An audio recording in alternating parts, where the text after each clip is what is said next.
Welcome to AP study classes. AP study classes लेके आ गया most important question answer of matter in our surrounding class 9। इससे पहले AP study classes लेके आया था मैटर इन आवर सराउंडिंग का एमसीक्यू। तो उससे अगर आपने नहीं देखा है और कोई भी इंपॉर्टेंट क्वेश्चन अगर आपने मिस कर दिया देखने से, मोस्ट इंपॉर्टेंट एमसीक्यू या कोई क्वेश्चन आंसर, तो उसका लिंक आपको डिस्क्रिप्शन पे मिल जाएगा। सारे लिंक आपको डिस्क्रिप्शन में मिल जाएगी, जाके वहां जाके आप लोग उसे एक्सेस कर सकते हैं। ठीक है, तो बढ़ते हैं हम लोग अपने पीपीटी में। तो क्वेश्चन आंसर बढ़ते हैं, मतलब लेट्स स्टार्ट। तो पहला क्वेश्चन आपके स्क्रीन पे आ चुका है। What are the characteristics of particles of matter. Particles of matter के क्या कैरेक्टरिस्टिक होते हैं, ये क्वेश्चन 3 मार्क्स का है। तो 3 मार्क्स के लिए इसे आप लोग बार आंसर पढ़िए, इसको मैं समझाता हूँ, जल्दी से पढ़िए।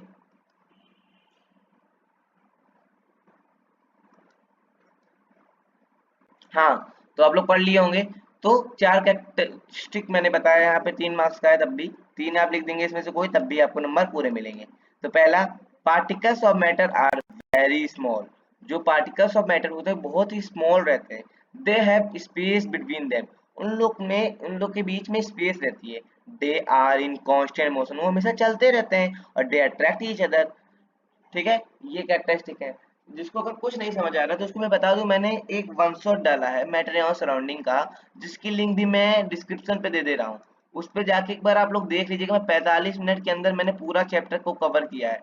45 मिनट के अंदर मैंने पूरा चैप्टर को कवर किया है, जिसमें आपको हर एक चीज मैंने अच्छे से बताई है। अगर वो आप बिना पढ़े उसको आए हैं तो आपको कुछ नहीं समझ आएगा। तो उसको जाइए, पहले पढ़ के आइए, उसके बाद इस क्वेश्चन आंसर को देखिएगा। ठीक है, तो चलिए बढ़ते हैं हमारे नेक्स्ट क्वेश्चन पे। क्वेश्चन नंबर 1 समझ आ गया। कैरेक्टरिस्टिक ऑफ पार्टिकल मैटर क्या है? उन लोग के बीच में वो बहुत छोटे रहते हैं, उनके बीच में स्पेस रहती है, वो हमेशा चलते रहते हैं और वो एक दूसरे को हमेशा अट्रैक्ट करते हैं। यही कैरेक्टरिस्टिक्स है पार्टिकल्स ऑफ मैटर के। ठीक है, बढ़ते हैं हमारे क्वेश्चन नंबर 2 पे। Why do solids have a definite shape and volume? Solid के पास डिफिनाइट शेप और वॉल्यूम क्यों होता है? कॉम्पिटेंसी बेस्ड क्वेश्चन है भैया, सीबीएसई कॉम्पिटेंसी बेस्ड क्वेश्चन देती है। वो पूछता है व्हाई, ये नहीं पूछता व्हाट और हाउ, वो सिर्फ पूछता है व्हाई। सॉलिड के पास डिफिनाइट शेप और वॉल्यूम क्यों होता है? आंसर आपके सामने है। क्यों होता है? Solid have a definite shape and volume because the particles in solid are tightly packed. ठीक है, जो सॉलिड है उसके पास डिफिनाइट शेप और वॉल्यूम इसलिए होता है क्योंकि लोग टाइटली क्या होते हैं, पैक होते हैं। क्या होते हैं? Tightly, they are tightly packed. इसीलिए उनके बीच में उनका मतलब डिफिनाइट शेप होता है और वॉल्यूम होता है।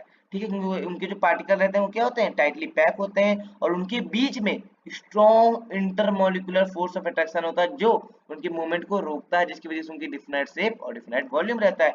बहुत ही आसान क्वेश्चन था सर। बढ़ते हैं हमारे क्वेश्चन नंबर 3 पे। क्वेश्चन नंबर 3 आपकी स्क्रीन पर है। क्वेश्चन नंबर 3 हमारा बोल रहा है, what are the factors affecting the rate of evaporation. Evaporation के रेट को ऐसे कौन से फैक्टर हैं जो इफेक्ट करते हैं? तो आइए देखते हैं आंसर इसका। तो इसका आंसर होगा, पहला फैक्टर है सरफेस एरिया, दूसरा फैक्टर है टेम्परेचर, तीसरा फैक्टर है ह्यूमिडिटी, चौथा फैक्टर है विंड स्पीड। 3 फैक्टर लिखने से मैंने 4 लिख दिए भैया जी। इसमें से अगर किस लिए, क्योंकि इसमें से अगर एक ना आए तो भैया बाकी के 3 आप जो को समझ अच्छे से आए उसको देख लीजिएगा। बाकी मैंने सारे सबका एक्सप्लेनेशन मैंने वन शॉट में दिया है, जाकर देख लीजिएगा। ठीक है, कौन कौन सी फैक्टर है जो रेट ऑफ इवेपोरेशन को अफेक्ट करते हैं? ठीक है, पहला सरफेस एरिया। अगर सरफेस एरिया को हम लोग बढ़ाएंगे तो उतना ज्यादा इवेपोरेशन होगा। हाँ सर, ये और जितना ज्यादा temperature, higher temperature increase evaporation. ज्यादा टेम्परेचर, गर्मी ज्यादा रहेगी तो भैया ज्यादा इवेपोरेशन होगा। सरफेस एरिया ज्यादा होगा तो ज्यादा इवेपोरेशन होगा। ह्यूमिडिटी, अगर ह्यूमिडिटी कम होगी तब ज्यादा इवेपोरेशन होगा, ज्यादा नहीं। अगर ह्यूमिडिटी, उमस, जो उमस बोलते हैं हिंदी में, अगर उमस अगर कम रहेगी तब इवेपोरेशन भैया ज्यादा रहेगा। तो ये 3 फैक्टर पे तो ये डिपेंड हो गया। चौथा फैक्टर है विंड स्पीड। हवा अगर तेज है तो इवेपोरेशन भी तेज रहेगी, समझे? Yes sir. बढ़ते हैं हमारे क्वेश्चन नंबर 4 पे। What is the difference between boiling and evaporation? आपको एक चीज बता दूं, ये जो मैटर इन सराउंडिंग वाला चैप्टर है ना, इसमें ज्यादातर डिफरेंसेस बहुत पूछता है। क्या पूछता है? डिफरेंसेस। तो मैंने भी बहुत सारे डिफरेंसेस दिए हैं आपको, क्योंकि डिफरेंसेस बहुत इंपॉर्टेंट है इस चैप्टर के लिए, इसलिए मैंने डिफरेंसेस आपको दिए हैं। तो उसे आप लोग देखिएगा, सारे डिफरेंसेस बहुत इंपॉर्टेंट है। ठीक है, तो आइए बताता हूँ इसका डिफरेंसेस। आपको पता होगा तो पहले आंसर आप लोग देख लीजिएगा, वरना मैं तो बताऊंगा ही। ठीक है, क्वेश्चन नंबर 4 का differences between boiling and evaporation आपकी स्क्रीन पे आ गया है, देखिए। सबसे पहले आप ऐसे कभी लिखा करिए डिफरेंस, तो भैया बॉक्स बना के लिखा करिए। क्या बना के? बॉक्स बना के। देखिए जैसे फीचर हो गया, तो टेम्परेचर, लोकेशन, स्पीड में हमेशा बोलता हूँ बॉक्स बना के। बॉइलिंग और इवेपोरेशन कैसे बॉक्स बना दीजिए, लिखिए। जो बॉइलिंग है उसका टेम्परेचर फिक्स रहता है, क्या रहता है? फिक्स टेम्परेचर रहता है। बट जो इवेपोरेशन रहता है वो बॉइलिंग पॉइंट के बिलो जो टेम्परेचर रहता है उसमें रहता है। जैसे बॉइलिंग पॉइंट है उससे भी जो कम टेम्परेचर पे ये हमारा इवेपोरेशन होता है, समझे? Yes sir. लोकेशन क्या है सर बॉइलिंग की? ये पूरे वाटर में, ये बहुत इंपॉर्टेंट क्वेश्चन है, पूरे वाटर में बॉइलिंग होता है, बट जो इवेपोरेशन होता है सिर्फ सरफेस ऑफ लिक्विड पे ही होता है। कहाँ होता है? सरफेस ऑफ दी लिक्विड पे ही होता है सर। ठीक है, समझे? Yes sir. तो स्पीड, स्पीड क्या होता है भैया? बॉइलिंग का ये फास्ट प्रोसेस है, बल्कि जो इवेपोरेशन है वो स्लो प्रोसेस है, ये बबल के बिना हुई हो जाता है। और इसकी जो बॉइलिंग है इसमें अगर बॉइलिंग करोगे तो बबल दिखते हैं, लेकिन इवेपोरेशन में बबल ना दिखते हैं ना बनते हैं। यही डिफरेंस था जो कि आपको लर्न करना था, बहुत ही आसान था क्वेश्चन। तो एक फिर से आप लोग को बता दूं, टेम्परेचर इसका फिक्स रहता है। क्या रहता है? बॉइलिंग का फिक्स रहता है टेम्परेचर, और इसका फिक्स नहीं रहता ये बॉइलिंग पॉइंट की टेम्परेचर। कोई भी टेम्परेचर पूछेगा उस बॉइलिंग पॉइंट के बिलो रखो टेम्परेचर को। लोकेशन ही पूरे लिक्विड पे होता है प्लेस, टेक प्लेस, और ये सिर्फ सरफेस ऑफ लिक्विड पे अकर होता है। ये फास्ट प्रोसेस है बॉइलिंग, और ये स्लो प्रोसेस है। ठीक है, बढ़ते हैं हमारे क्वेश्चन नंबर 5 पे। क्वेश्चन नंबर 5 क्या बोल रहा है? Define latent heat of fusion. ठीक है, लेटेंट हीट ऑफ फ्यूजन को हमें डिफाइन करना है भैया। ठीक है, मतलब इसका डेफिनेशन बतानी है। तो आइए देखते हैं भैया क्या होता है define latent heat of fusion. Latent heat of fusion is the amount of heat energy, amount of heat energy required to change 1 kg of a solid into a liquid at its melting point without changing in temperature। Sir कुछ नहीं समझ आया sir, ये क्या बोल दिए sir आप? हम बता रहे हैं, इसलिए कह रहा हूँ वन शॉट देख लीजिए भैया। नहीं समझ आ रहा है ना, कोई बात नहीं, मैं बता दे रहा हूँ, कोई बात नहीं। वन शॉट अगर नहीं देखें फिर से मैं बता दे रहा हूँ, वन शॉट देख लीजिए, क्योंकि बहुत ही अच्छे से मैंने इसको कवर किया। 45 मिनट पूरे यूट्यूब पे ऐसा कहीं वीडियो आपको नहीं मिलेगा जो 45 मिनट में जितने अच्छे से मैंने बता दिया उतने अच्छे से कोई बता दे। तो एक बार आप लोग देखिएगा जरूर, मैं बोलता हूँ तो एक बार देखा करिए आप लोग। ठीक है, लेटेंट हीट ऑफ फ्यूजन क्या है? ये अमाउंट ऑफ हीट है, मतलब इतनी हीट एनर्जी जो रिक्वायर्ड है 1 kg सॉलिड को। जैसे कोई सॉलिड है, इतनी हीट जो 1 kg ऑफ सॉलिड को से लिक्विड में हम लोग बदल दें। 1 kg ऑफ सॉलिड को हम लोग लिक्विड में बदल दें। किस में बदल दें? लिक्विड में। विदाउट एट मेल्टिंग पॉइंट, मतलब पिघलने वाले पॉइंट पे उसका टेम्परेचर हम लोग चेंज ना करें, विदाउट चेंजिंग इज टेम्परेचर, उसे ही हम लोग कहते हैं लेटेंट हीट ऑफ फ्यूजन। ये अमाउंट ऑफ हीट है जो रिक्वायर्ड होती है 1 किलो ऑफ सॉलिड को चेंज करने में, melting 1 kg of solid into a liquid, liquid में चेंज करने के at its melting point without changing its temperature. इसे हम लोग क्या बोलते हैं सर? सर इसे हम लोग बोलते हैं लेटेंट हीट ऑफ फ्यूजन। आशा करता हूँ आप लोग को समझ आ गया होगा। ठीक है, चलो बढ़ते हैं हम लोग अपने क्वेश्चन नंबर 6 पे। आओ देखते हैं क्वेश्चन नंबर 6 क्या बोल रहा है। क्वेश्चन नंबर 6 क्या बोल रहा है? इसमें ज्यादा मतलब लॉन्ग क्वेश्चन ज्यादा नहीं बनते, बस शॉर्ट बनते हैं, वेरी शॉर्ट बनते हैं। तो इसलिए मैं, हो सकता है मैं ज्यादा लॉन्ग क्वेश्चन ना डाला हूँ इसमें, क्योंकि इस चैप्टर से ज्यादा लॉन्ग क्वेश्चन नहीं बनते हैं। ठीक है, अब why does the temperature remain constant during the melting of ice through heat is continuously supplied? क्यों टेम्परेचर जो रहता है वो हमेशा कांस्टेंट रहता है जब हम लोग आइस को मेल्ट करते हैं, लेकिन हम तो भैया हीट को मतलब कॉन्टिन्यूसली सप्लाई कर रहे हैं, तब क्यों भैया टेम्परेचर भैया क्यों कांस्टेंट रहता है? मतलब जैसे क्वेश्चन को समझना। ठीक है, जैसे कोई एक बर्फ है, रुको सुनो पहले। जैसे कोई आपके सामने बर्फ है, उसे हम लोग जब हीट करते हैं तब वो लिक्विड बन जाता है। क्या बन जाता है? लिक्विड बन जाता है। वो लिक्विड बन गया ना, जब लिक्विड बन जाता है तो उसका टेम्परेचर कैसे कांस्टेंट रहता है? मतलब हम लोग हीट दे रहे हैं, दे रहे हैं, दे रहे हैं, लेकिन उसका टेम्परेचर चेंज क्यों नहीं है? तो कांस्टेंट क्यों रहता है? यही क्वेश्चन है। अब इस क्वेश्चन को देख के बच्चा डर जाएगा, सर ये क्या आ गया सर? कुछ नहीं है, या मैं बता रहा हूँ। During melting the heat energy supplied is used to overcome the intermolecular force between the ice particle converting solid ice into liquid and liquid water। क्या बोले सर?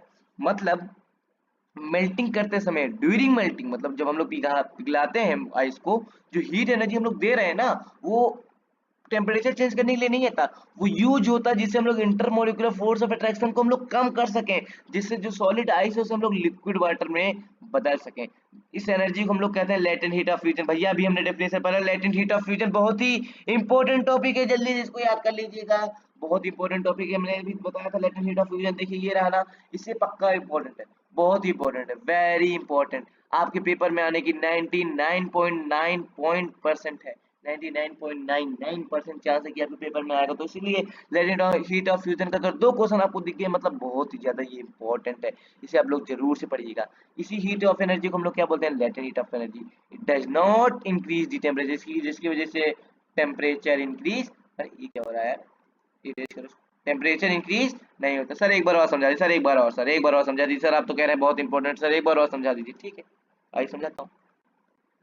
देखो ड्यूरिंग मेल्टिंग, मेल्टिंग करते समय जो हीट एनर्जी हम लोग supply करते हैं उसको हम लोग हीट नहीं देते, टेम्परेचर इसलिए नहीं कम होता है बढ़ता, क्योंकि उससे क्या होता है, इंटरमोलिकुलर फोर्स ऑफ अट्रैक्शन जो रहता है पार्टिकल के बीच में उसे हम लोग कम करते हैं, जिससे हम लोग, जिसमें सॉलिड आइस को हम लोग लिक्विड वाटर में बदल देते हैं। इस एनर्जी को हम लोग लेटेंट हीट ऑफ फ्यूजन कहते हैं और इससे टेम्परेचर इंक्रीज नहीं होता है, समझे।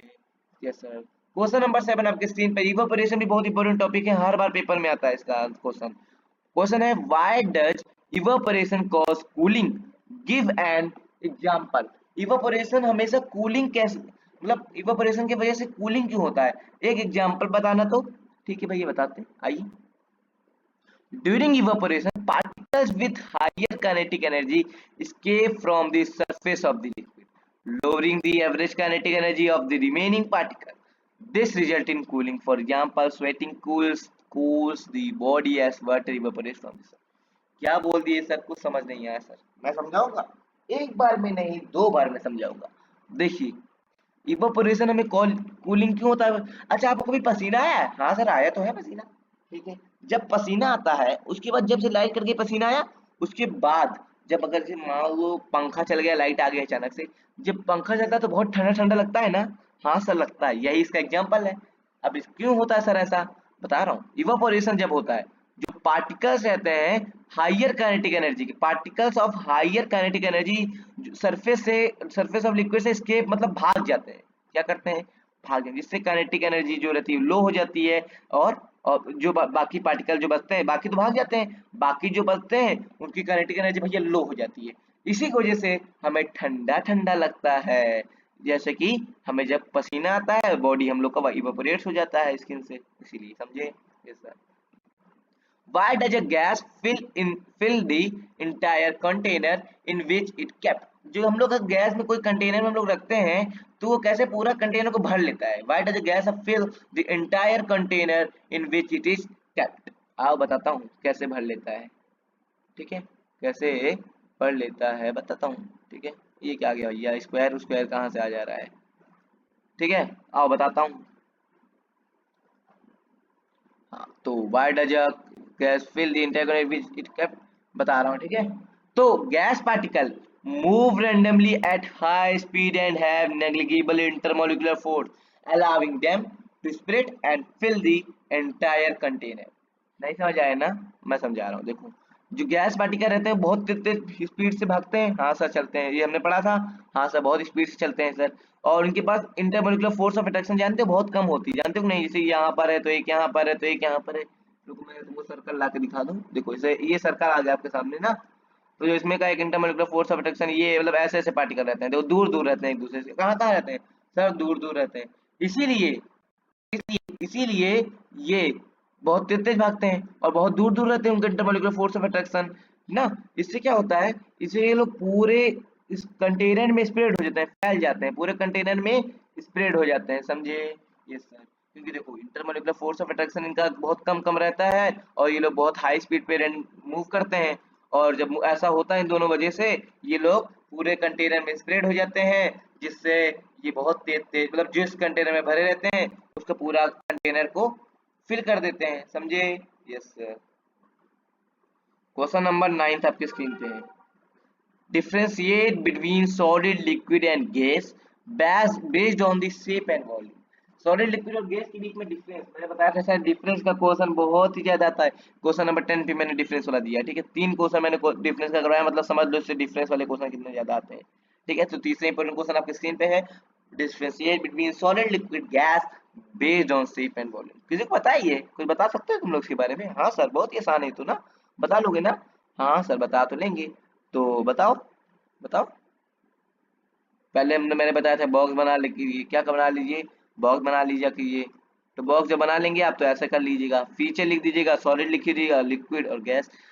तो भैया जो सॉलिड रहता है उसका शेप कैसा रहता है, फिक्स रहता है। लिक्विड का कोई फिक्स शेप नहीं रहता है, वो take shape of container, container का शेप वो ले लेता है। किसका कट शेप ले लेता है, कंटेनर का शेप वो ले लेता है, इसका फिक्स शेप नहीं होता है। Take the shape of container, ठीक है, समझ में आ गया, ठीक है। और गैस का भी फिक्स शेप नहीं होता है, ये सारे डायरेक्शन में स्प्रेड हो जाता है, जैसे हमने पिछला क्वेश्चन भी देखा था। वॉल्यूम सॉलिड का तो फिक्स होता है, लिक्विड का फिक्स होता है, लेकिन गैस का तो फिक्स नहीं होता ना, क्योंकि ये एक्सपेंड हो जाता है जिससे कंटेनर भर जाता है, अभी हमने देखा था।